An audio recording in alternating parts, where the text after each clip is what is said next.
Hey, my name is Leo Dreger. Thanks for watching. I want to show you a really cool tool called GetAcct. It's been around for the ages. And so all you have to do realistically is do a 192.168.92.131 against your target, and always move the end of the relative identifier much higher.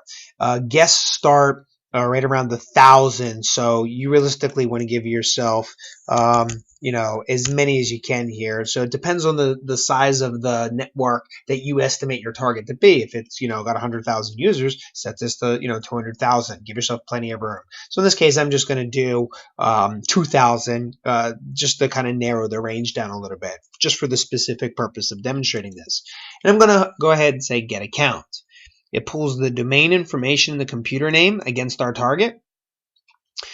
It starts at the user account.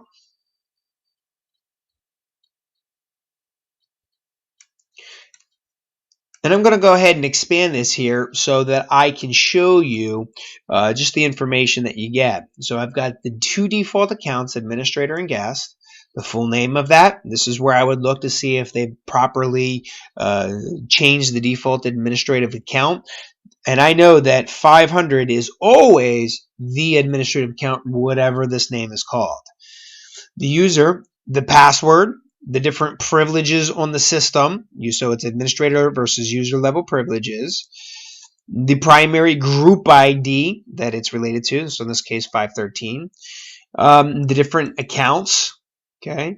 And then you can expand these and play with these and look in much further detail, right? So you can see if the account is disabled or not. You can see if the password has notes on it or not. You would see in a real production network, you would see a little bit more beyond just the asterisk here. Okay.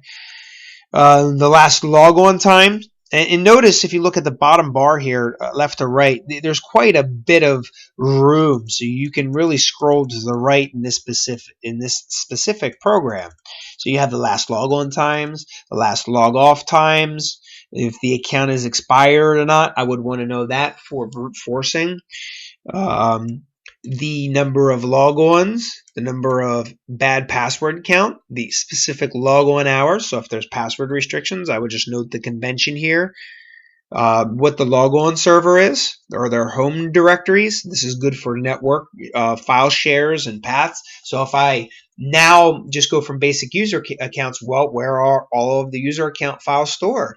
So if I can go to their home folders and dig through them and check the permissions or anomaly for the permissions there, well, then that's where you would get that tip from. Okay. Also maximum storage units and other information. Pretty powerful tool. Now one of the things that I definitely recommend doing here is if you go ahead and save as, and go ahead and save it as a CSV or comma separated value file, and you can get an idea of how this is actually stored. It'll be good for importing and exporting purposes. But this is just a little gem of a tool. I just wanted to share it with you. It's one of those kind of oldies but goodies, but nonetheless, hey, we're always exploring new ways, and you never know if an old tool will actually be able to dig up new stuff.